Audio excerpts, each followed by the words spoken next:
नमस्कार दोस्तों। आज का विषय है फिर से मुंह उठाता किसान आंदोलन तथा कथित किसान आंदोलन। आपको याद है कि केंद्र सरकार 3 कृषि कानून लेकर आई थी, जिनको विरोध के चलते वापस लेना पड़ा था।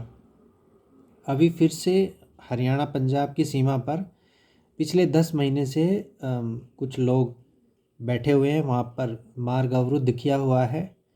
अभी उस मार्ग को जब खोलने की कोशिश की गई तो फिर से ये लोग दिल्ली आने की कोशिश कर रहे हैं। अब ऐसे में सवाल उठता है कि क्या ये लोग वाकई किसान हैं? मैं ये बात इसलिए कह रहा हूँ कि ये लोग क्या किसानों का प्रतिनिधित्व करते हैं? पंजाब के 2 ग्रुप, एक सरवंत सिंह पंथेर और एक जगमीत सिंह डल्लेवाल, ये 2 अपने आप को किसान नेता कहते हैं। इनका जो ये ग्रुप है ये सड़कों पर बैठा हुआ है और दिल्ली आने की कोशिश कर रहा है। इसके अलावा कोई भी पंजाब का किसान समूह या किसान नेता या जो असल में किसान हैं वो इस तरह की मांगों में शामिल नहीं है। यहाँ तक कि हरियाणा का किसान, उत्तर प्रदेश का किसान भी इससे बिल्कुल दूर है। जब इन तथाकथित किसानों ने हरियाणा की सीमा में भी प्रवेश करने की कोशिश की तो हरियाणा के लोगों ने इसका विरोध किया और इनको आगे बढ़ने नहीं दिया गया। तो पहली सबसे बड़ी बात यह है कि ये लोग किसानों का प्रतिनिधित्व नहीं करते हैं। जो 2 लोग हैं, केवल उन 2 लोगों के ग्रुप के लोग हैं जो इस तरह की अराजकता सड़कों पर फैलाए हुए हैं। दूसरी सबसे बड़ी बात यह है कि इनको दिल्ली ही क्यों आना है? अपनी मांग तो, अपनी जायज़ मांग तो पंजाब से भी रखी जा सकती है, कहीं से भी, देश के किसी भी कोने से अपनी जायज़ मांग रखी जा सकती है। लेकिन ये लोग वार्ता के टेबल पर नहीं आना चाहते और दिल्ली में प्रवेश करना चाहते हैं। अच्छा, अब प्रवेश भी कैसे? ट्रैक्टरों के साथ, अकेले नहीं। अगर आपको दिल्ली आना है, पंजाब से बहुत सारी बसें ट्रेनें चलती हैं, आप बैठिए, दिल्ली आइए, अपनी गाड़ी से दिल्ली आइए, आपको कोई नहीं रोकेगा। लेकिन इनकी जिद है कि ट्रैक्टरों के साथ ही आना है। आप सोचिए कि दिल्ली की व्यवस्था ऐसी है, अगर यहाँ पर एक ट्रक खराब हो जाए, सड़क पर एक बस खराब हो जाए तो यहाँ घंटों जाम लग जाता है।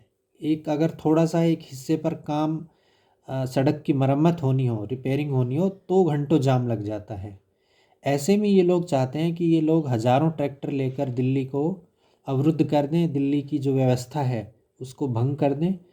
तो यह मांग किसी भी तरीके से जायज़ नहीं कही जा सकती।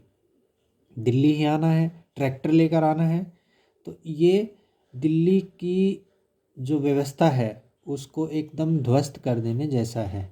इसलिए सरकार इनको ये अनुमति कतई नहीं दे सकती कि ये लोग अपने दल बल के साथ, ट्रैक्टरों के साथ दिल्ली में आएँ और जो दिल्ली की व्यवस्था है, दिल्ली का अनुशासन है, उसको भंग कर दें। तो इस तरह की जो मांगे हैं इनकी, वो लगातार की जा रही हैं। तीसरा जो इनका मांग है कि एमएसपी पर कानून बनाया जाए। ज़्यादातर मांगे जब कृषि कानून सरकार ने वापस लिए थे तो ज़्यादातर मांगे मान ली गई थी। अब इनका सिर्फ एक ही मुद्दा है कि एमएसपी पर कानून बनाया जाए। तो इन लोगों से पूछा जाना चाहिए कि जहाँ के ये लोग हैं, पंजाब, क्या पंजाब सरकार ने एमएसपी का कोई कानून बना दिया है? क्या पंजाब सरकार ने सभी फसलों को एमएसपी पर लेने की गारंटी दे दी है? जवाब है नहीं। हरियाणा भी एक कृषि प्रधान राज्य है जो कि पंजाब से ज़्यादा फसलों पर एमएसपी देता है। उत्तर प्रदेश का किसान इस तरह की मांग में शामिल नहीं है। केवल पंजाब के 2 ग्रुप हैं जो नाम मैंने पहले बताए। केवल इन 2 ग्रुप के लोग इस तरह की जो धरना प्रदर्शन है, इस तरह की जो अराजकता है उसको फैलाने में लगे हुए हैं। जबकि जो मांग है एमएसपी पर कानून बनाने की मांग, वो किसी तरह से जायज़ नहीं है और पंजाब सरकार ने सबसे पहले इनको पंजाब सरकार से मांग करनी चाहिए कि वो ऐसा एमएसपी पर कानून बना कर दें। सब हरियाणा, मैं फिर रिपीट कर रहा हूँ, हरियाणा आज भी पंजाब से ज़्यादा फसलों पर एमएसपी देता है।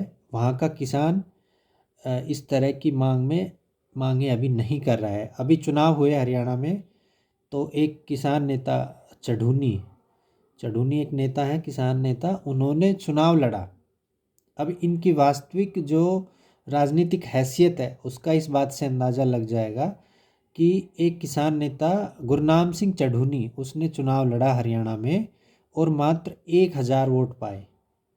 तो ये लोग, मैं फिर से कह रहा हूँ कि ये लोग किसानों का प्रतिनिधित्व नहीं करते हैं। ये लोग सिर्फ इस नाम पर कि ये किसान हैं, एक सरकार को ब्लैकमेल करना चाहते हैं। जो पब्लिक का, मीडिया का ध्यान है वो आकर्षित करना चाहते कि हम किसान हैं। असल में कोई भी किसान 10 महीने, 1 साल, 2 साल तक अपनी खेतीबाड़ी छोड़कर सड़कों पर नहीं बैठा रह सकता। ये प्रैक्टिकल, व्यवहारिक तौर से संभव नहीं है कि कोई किसान अपनी खेतीबाड़ी छोड़कर इस तरह के राजनीतिक आयोजनों में हिस्सेदारी लेता रहे। अगर वो ऐसा करेगा तो निश्चित रूप से उसकी फसल, खेतीबाड़ी बर्बाद हो जाएगी। तो कुल मिलाकर ये लोग एक मोटिवेटेड ग्रुप हैं जो सिर्फ़ और सिर्फ सरकार का विरोध करने के लिए, या कहूँ भाजपा का विरोध करने के लिए, अपनी इस तरह की एक्टिविटीज़ को ये लोग चालू रखे हुए हैं। सिर्फ राजनीतिक आधार पर इनकी अपने आप को ये लोग धरने प्रदर्शन में शामिल रखे हुए हैं। तो ऐसे तत्वों से सरकार को कड़ाई से निपटना चाहिए। ये किसी तरह के किसान इनको कहना सही नहीं होगा, क्योंकि ये किसानों का प्रतिनिधित्व नहीं करते हैं। तो अभी वार्ता पर कोई बात आगे बढ़ नहीं पाई है। आगे सरकार इस पर क्या कदम उठाती है, यह देखना दिलचस्प रहेगा। धन्यवाद।